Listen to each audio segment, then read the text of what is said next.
Hello students, welcome to the Sapna's Homeschooling YouTube channel. The Lion, the Man and the Statue. म्हणजे सिंह, माणूस आणि पुतळा याची गोष्ट आहे. लॉंग ॲगो म्हणजे फार वर्षापूर्वी मेन अँड ॲनिमल्स कुड टॉक टू इच अदर. म्हणजे माणसं आणि प्राणी एकमेकांसोबत बोलू शकायचे. मग कोणाला प्रश्न पडेल मेन म्हणजे फक्त पुरुषच का? पण माणसं या अर्थाने.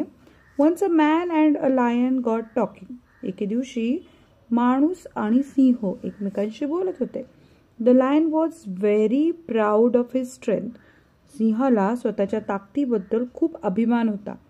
I am the king of beast. Beast म्हणजे महाकाय राक्षस या अर्थानं, कारण तो खूप ताकदवान असतात ना बीस्ट. तो म्हणतो मी राजा आहे महाकाय राक्षसांचा. I am stronger than any man. मी कोणत्याही माणसापेक्षा अधिक बलवान आहे असं तो म्हणतो. That is why men fear me. त्यामुळे तर माणसं मला घाबरतात. The man was also proud of his intelligence. पण माणसाला स्वतःच्या बुद्धिमत्तेवर जास्त अभिमान असतो. Don't forget that men are more intelligent than you.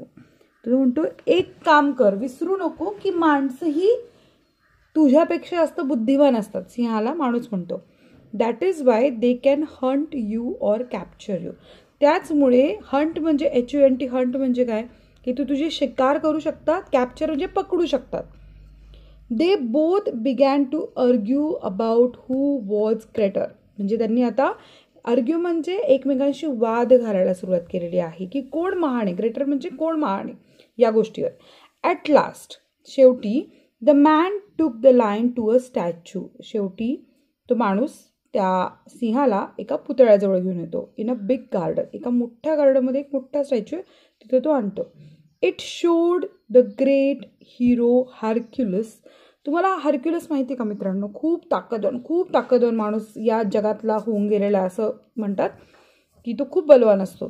तर तो हरक्युलसच्या पुतळ्याजवळ घेऊन येतो. तुम्हाला जर आता बघायचं असं हा हरक्युलसचा पुतळा आहे, तर त्या पुतळ्याकडे येऊन तो काय करतो, तो म्हणतो की बघ, it showed the great hero Hercules standing proudly with a dead lion at his feet.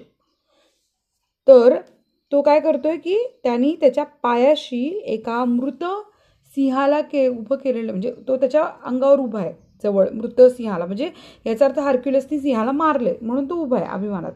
C this statue proves that men are greater claim the man. तर बघ, हा स्टॅच्यूच सांगतोय की माणसं महान असतात सिंहापेक्षा. Not at all. हे असं काही नाहीये. The lion replied quickly. Lion म्हणाला हे असं काही नाहीये. This only shows that the statue was made by a man. हे एवढंच दाखवतं की या माणसाने तयार केलं स्टॅच्यू, म्हणून त्यांनी माणसाला भारी दाखवलंय आणि सिंहाला कमी दाखवलंय. If lions made a statue. जर सिंहांनी स्टॅच्यू तयार केला असता, they would show the lion standing and the man lying dead under his paws. Paws म्हणजे पंजे. जर एखाद्या सिंहाने स्टॅच्यू तयार केला असता, त्याने काय दाखवलं असतं, सिंह उभा आहे आणि माणूस त्याच्या पंजेजवळ पडलाय.